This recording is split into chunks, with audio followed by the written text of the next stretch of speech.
요즘 날씨가 따뜻해지면서 봄이 머지않았음을 느끼게 해주고 있는데요. 하지만 이런 날씨와 상관없이 부쩍 허탈하고 쓸쓸함을 느끼는 중년층이 늘고 있다고 합니다. 어떻게 된 일일까요? 메디컬 투데이에서 자세히 알아봅니다. 서점가에서는 일명 마흔아리를 겪고 있는 중년층을 겨냥한 다양한 서적들을 쉽게 찾아볼 수 있는데요. 정체성의 혼란과 함께 삶의 새로운 목표를 가져야 하는 중년기를 흔히 인생 제2의 사춘기라 부릅니다. 근데 마흔이 되면 중년의 사춘기다 이런 얘기를 드리는 것이 마흔이 되면서 여러 가지 생체적인 변화가 따라오고요. 또 하나는 그 이전과 다른 새로운 나 자신을 발견하고 찾아가야 하는 새로운 탐색기가 시작되는 거거든요. 그런 의미에서 중년의 사춘기, 그 다음에 마흔의 사춘기 이런 개념이 도입되는 것이죠. 사람들은 마흔을 전후로 크고 작은 신체적 변화를 경험하게 되는데요. 특히 성호르몬의 감소로 인한 갱년기에 접어들면 삶의 활력이 떨어지는 등 여러 심리적인 변화도 함께 겪습니다. 내가 좀 무의미하다라는 생각이 드는 순간에 이거는 내가 무의미한 상황이다라는 것보다는 이거는 나한테 새로운 어떤 목표가 필요한 시기라는 사인을 나한테 보내는구나. 내가 새로운 인생의 의미를 정립하라는 신호를 하늘이 주는구나 라고 의미를 새롭게 받아들이셔야 해요. 청년층과 노년층 사이에서 소위 끼인 세대로 불리는 중장년층은 고령화 사회에 접어들면서 갈수록 소외되는 경향을 보이기도 하는데요. 우울증과 불안장애에도 취약해 주변에 세심한 관심이 필요한 시기입니다. 그렇다면 중년의 사춘기는 어떻게 극복하면 좋을까요? 내가 마음속으로 긍정적이 돼야지 라고 생각하시기보다는 몸을 더 많이 움직이세요. 운동도 하시고 그 다음에 재미있는 일도 많이 하시고 새로운 경험도 자꾸 하고 몸으로 자꾸 체험하고 부딪히셔야 마음이 바뀌어요. 마음만 가지고는 마음이 바뀌지 않거든요. 인생을 사계절로 나눠봤을 때 가을에 속한 중년. 청년의 끝이라는 생각보다는 지나온 삶을 걸음삼아 인생의 후반전을 즐길 줄 아는 노련함과 지혜가 필요할 때입니다. 메디컬 투데이였습니다. 반갑습니다. 인간 심리의 발달, 성인 중기 두 번째 시간입니다.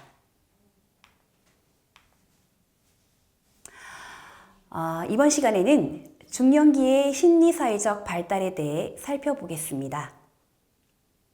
우선 인성의 변화인데요. 중년기의 인성 발달은 비교적 안정적입니다. 프로이트는 50세가 넘는 사람의 심리치료에는 관심을 갖지 않았는데요. 왜냐하면 이 나이 무렵이면 인성이 완전히 형성된다고 믿고 있었기 때문입니다. 그러나 인본주의 심리학자인 매슬로우나 로저스는 중년기를 긍정적 변화의 기회를 가질 수 있는 시기로 보았습니다. 중년기는 청소년기처럼 급격한 변화는 아니지만 점진적으로 변화를 보이는 것을 알 수 있습니다. 학자들에 따른 중년기의 인격 변화 모델에 대해 살펴보겠습니다. 첫 번째로 규범적 위기 모델인데요. 규범적 위기 모델은 대부분의 사람들이 특정한 시기에 공통적으로 겪는 발달적 특성을 설명하는 모델인데요. 예를 들면 에릭슨의 심리사회적 발달 이론을 통해 사람들이 전생에 동안 각 단계에서 어떤 위기를 경험할지 예측할 수 있습니다. 그러나 과거에는 사람들의 나이 변화에 따른 발달을 대체로 예측할 수 있었지만 현대에는 사회 변화가 급격하고 남성과 여성의 역할이 상대적으로 유사해졌기 때문에 이와 같은 규준적인 접근으로는 설명할 수 없는 것들이 많습니다. 오히려 나이보다는 성인기의 특별한 사건이 인성 발달 과정을 결정할 수 있는데요. 예를 들면 21세에 첫 아이를 얻은 여성과 39세에 첫 아이를 낳은 여성은 나이는 다르지만 인성 발달에 있어 얻는 심리적 힘은 비슷합니다.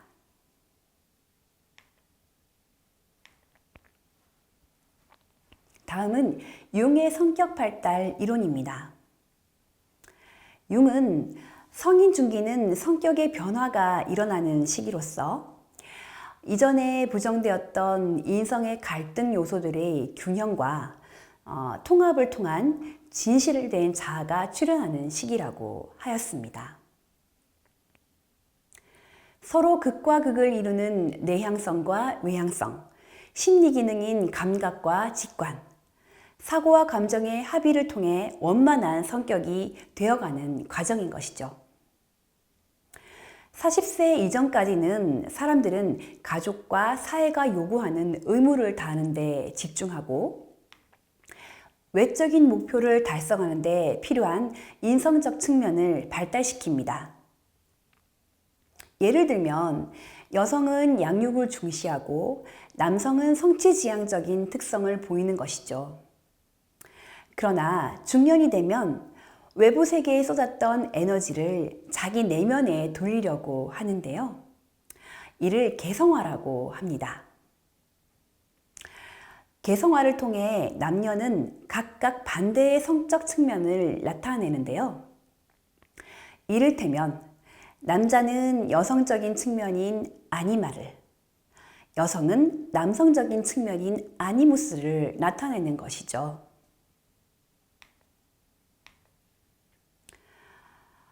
에릭슨은 자신의 발달 이론에서 성인 중기를 생산성 대 침체의 시기로 보았습니다.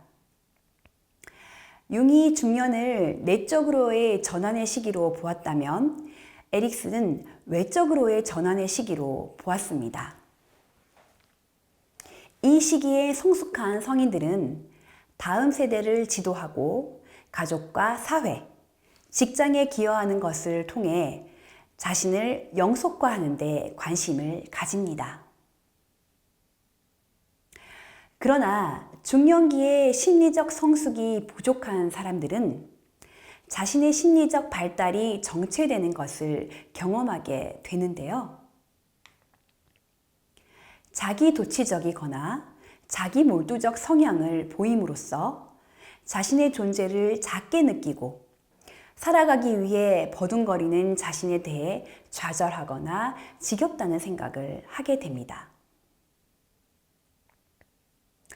중년기의 지역사회에 대한 자원봉사나 정치적 활동은 생산성의 표현이라고 볼 수 있습니다. 에릭슨의 연구는 베일런트, 레빈슨의 연구에 영향을 미쳤습니다.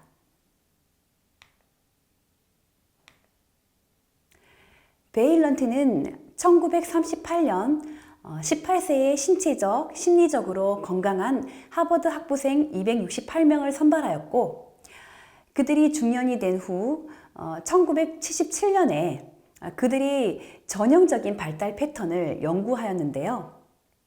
그 결과 중년의 졸업생의 생산성은 40세 때 50%, 60세에 83%로 높아졌습니다.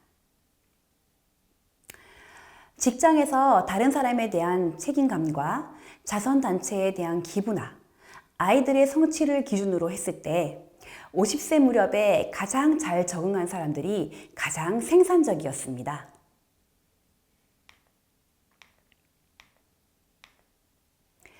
레빈슨의 생애 구조에서 성인 중기는 40에서 65세입니다. 레빈슨에 따르면 중년의 성인은 자기 자신과의 관계, 사람들과의 관계를 재평가하기 위해 4개의 발달 과제에 직면하게 되는데 자기 내부에 대립된 경험을 화해시킴으로써 내적 조화를 얻게 된다고 하였습니다. 중년기의 4가지 발달 과제는 다음과 같습니다. 첫 번째로 젊음과 늙음입니다. 중년기가 되면 어떤 젊음의 특질은 포기하고 어떤 것은 그대로 유지하거나 변화되어야 하는데요. 이를 통해 나이 먹는 것의 긍정적인 의미를 알게 됩니다. 두 번째는 파괴와 창조인데요. 중년기가 되면 지금까지 파괴적이고 부정적인 행동들을 반성하고 자신과 주변 사람들에게 가치 있는 결과를 만들고 복지 향상에 참여하게 됩니다. 세 번째는 남성성과 여성성입니다. 중년이 되면 남성들은 좀 더 공감하고 양육에 관심을 보이는 반면 여성들은 더 자율적이 되며 자기 주장이 강해집니다. 네 번째는 참여와 분리인데요. 사회적 활동을 하던 남성은 성공과 야망으로부터 물러나 점차 자기 자신에게 관심을 가지는 반면 여성은 적극적으로 사회활동이나 공동체에 참여합니다.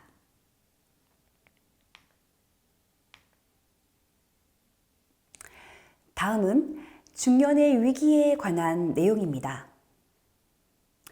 40대 초중반 동안 성격과 라이프 스타일의 변화는 인생을 재평가하면서 스트레스를 받게 되는데요.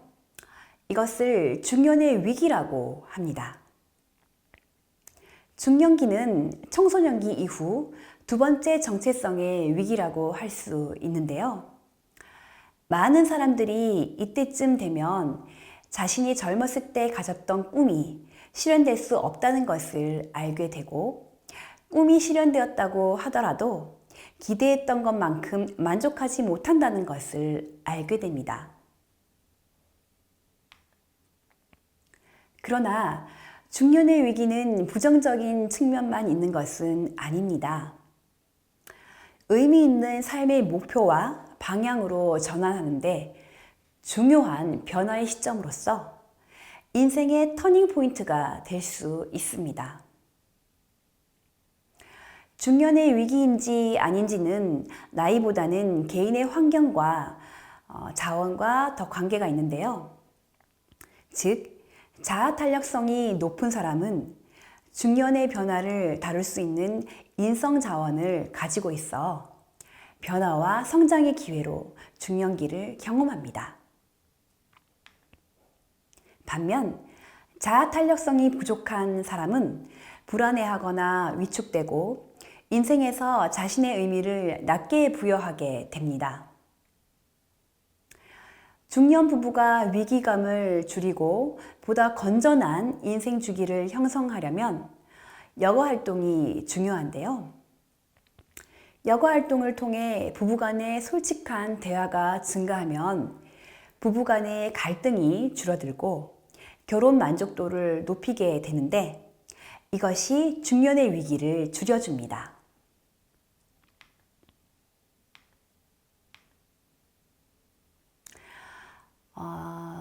전형적인 보통의 부부가 직면하는 중요한 문제는 좋은 부부 관계를 유지하고 성인이 되어가는 자녀들에 대한 책임과 직업에서의 압박, 나아가 나이 든 부모에 대한 관심입니다.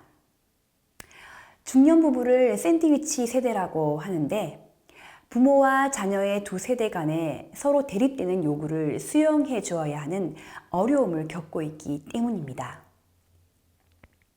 중년기에 있어서 확립해야 할 가족 관계에 대해 살펴보겠습니다. 우선 부부 관계입니다. 일반적으로 독신자와 유배우자를 비교했을 때 독신자의 스트레스 수준이 더 높고 평균 수명은 적습니다. 배우자가 있다는 심리적 안정감을 주고 문제 해결에 도움을 주기 때문에 정신 건강 및 육체적 질병에 큰 영향을 줍니다. 그렇다면 부부가 오래오래 같이 살면 살수록 행복해지는 것일까요? 결혼 만족도는 U자형 곡선을 그리는데요. 결혼 초에는 만족도가 높다가 중년 초기에 가장 낮은데 그 이유는 사춘기 자녀가 있고 자신의 경력 개발에 매진하기 때문입니다.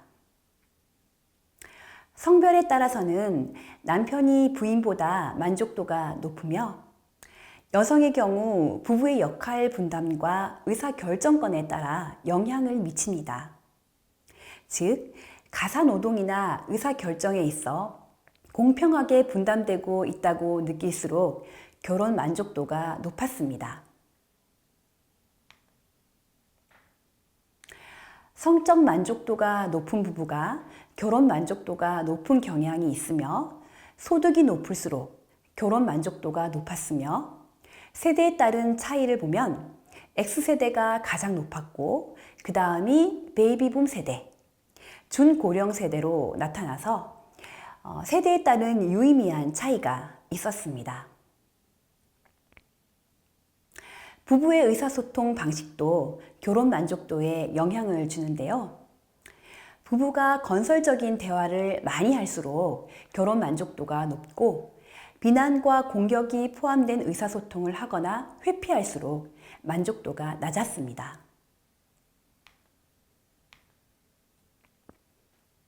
중년기 동안 대부분의 부모들은 자녀와 관련된 두 가지의 긍정적인 발달을 경험하게 되는데요. 자녀가 사춘기일 때 부모와 자녀 갈등이 최고조에 이르렀다면 자녀가 성인이 되면서 갈등도 줄어들고 부모와 자녀와의 관계가 개선이 됩니다. 이런 긍정적인 관계로 자연스럽게 발전하기 위해서 부모는 자녀가 독립적이 되어가는 과정을 인정해 주어야 합니다.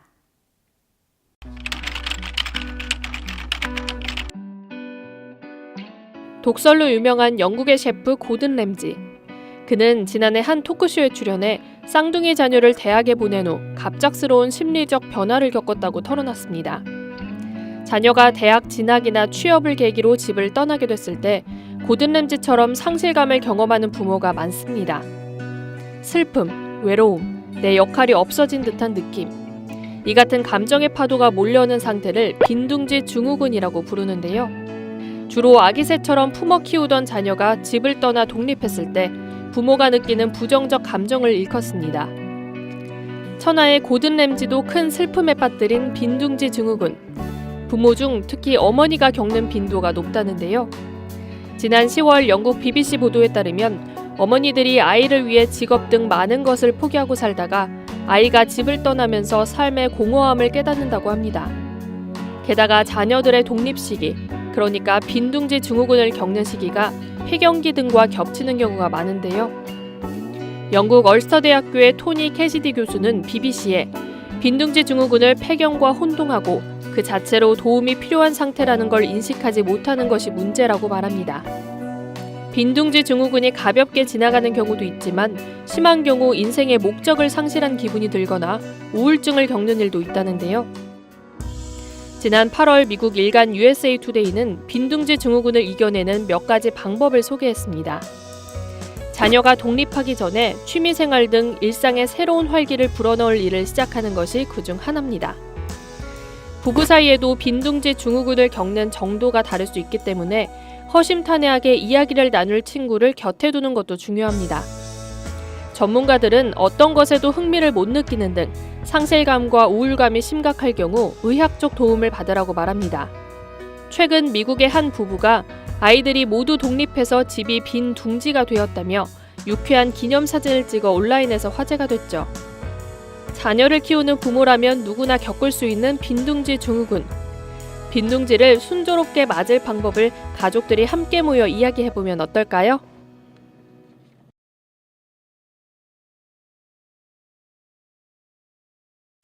실제로 대부분의 부모들은 빈 동물이를 성공적으로 잘 극복합니다. 반면 자신의 역할을 아이의 어머니로 규정하는 경우 아이가 떠나면 우울감이나 부정적 정서를 경험하는데요. 약 20%의 부모가 막내가 집을 떠났을 때 슬프고 불행하다고 느낀다고 합니다. 최근 들어 자녀들이 20대 후반이나 그 이후까지도 가정을 떠나는 것을 늦추는 경향이 있는데요. 이것을 회전문 신드롬 또는 부메랑 현상이라고 합니다.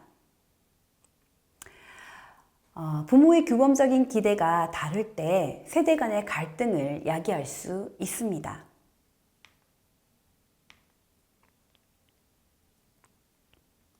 (1세기) 전만 해도 조부모가 살아있는 아이들이 적었지만 오늘날은 10세 어린이 중 90%와 20세 청년의 75%가 적어도 한 명의 조부모가 살아있습니다.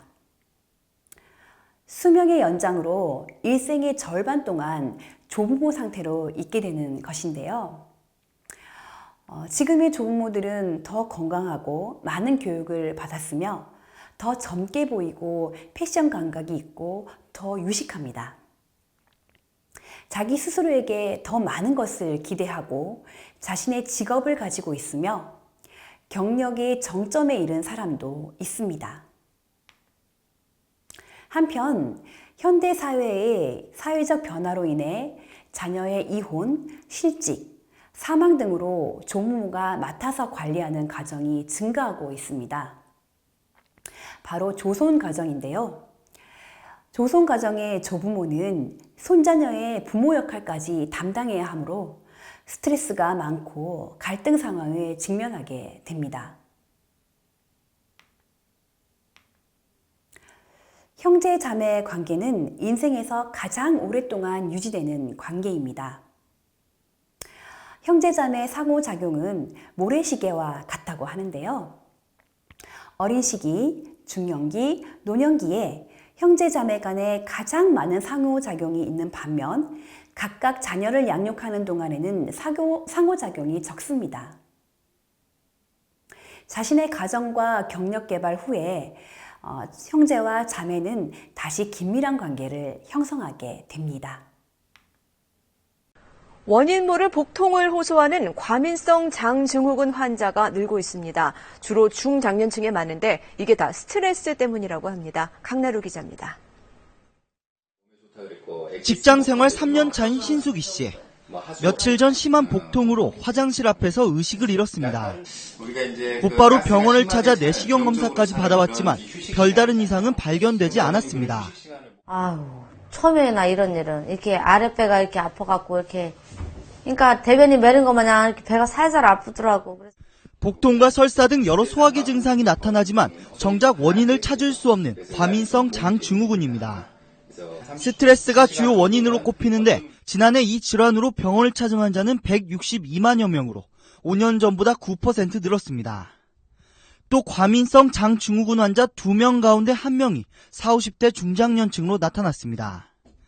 특별한 치료법이 없기 때문에 무엇보다 스트레스를 줄이기 위한 노력이 중요하다고 전문의들은 조언합니다. 검사를 해보면은 위나 대장 내시경에서는 큰 이상이 없는 경우가 많고요. 알게 모르게 우리가 스트레스를 많이 받는데 그런 게 받으면은 장 운동에 큰 영향을 줄 수 있다라는 게. 또 대장에 자극을 줄 수 있는 술과 카페인 등을 삼가고 규칙적인 식습관과 걷기 등의 유산소 운동을 통해 장 기능을 활성화시키는 게 중요합니다. KBS 뉴스 강나루입니다.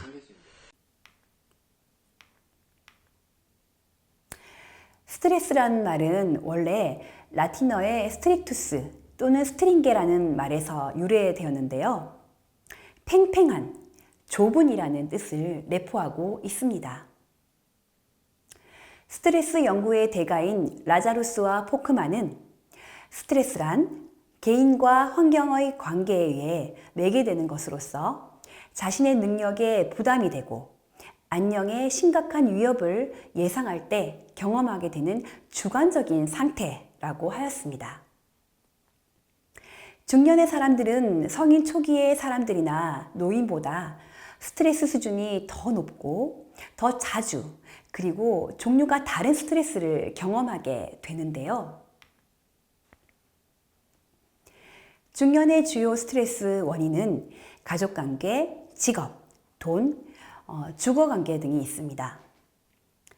중년에는 스트레스는 더 많이 받지만 반면 효과적으로 대처하는 경향이 있는데요. 그 이유는 자신이 상황을 변화시킬 수 있고 자신의 능력을 현실적으로 판단하며 스트레스 사건을 미리 예측하고 피할 수 있는 조치를 취하기 때문입니다.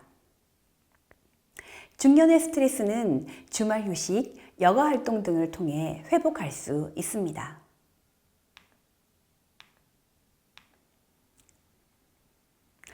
과거에 비해 지금의 중년은 아직 신체적으로 건강하고 이전 세대보다 교육을 많이 받은 세대여서 직업에서의 은퇴 후에도 새로운 역할과 일을 원하는 경향이 있습니다. 그 외에도 샌드위치 세대로 부모 목량과 자녀를 지원해야 하므로 경제적 부담은 은퇴를 늦추는 경향이 있습니다. 2018년 보고된 우리나라의 평균 정년퇴직 연령은 49세라고 합니다. 기대 수명이 100세에 가까워짐에도 불구하고 은퇴 연령은 점점 빨라지고 있는데요. 우리나라 중년의 은퇴에 대한 고민은 대부분 재취업이 어렵다는 것입니다. 만 60세에 국민연금을 받기까지 10년 이상을 기다려야 하는 상황입니다. 그래프에서 보시면 다른 나라에 비해 은퇴에 대해 지루함과 외로움, 두려움이 상대적으로 높게 나타납니다. 특히 약 20%의 베이비 부머 세대는 노후 준비가 미흡하다고 보고되어 있습니다.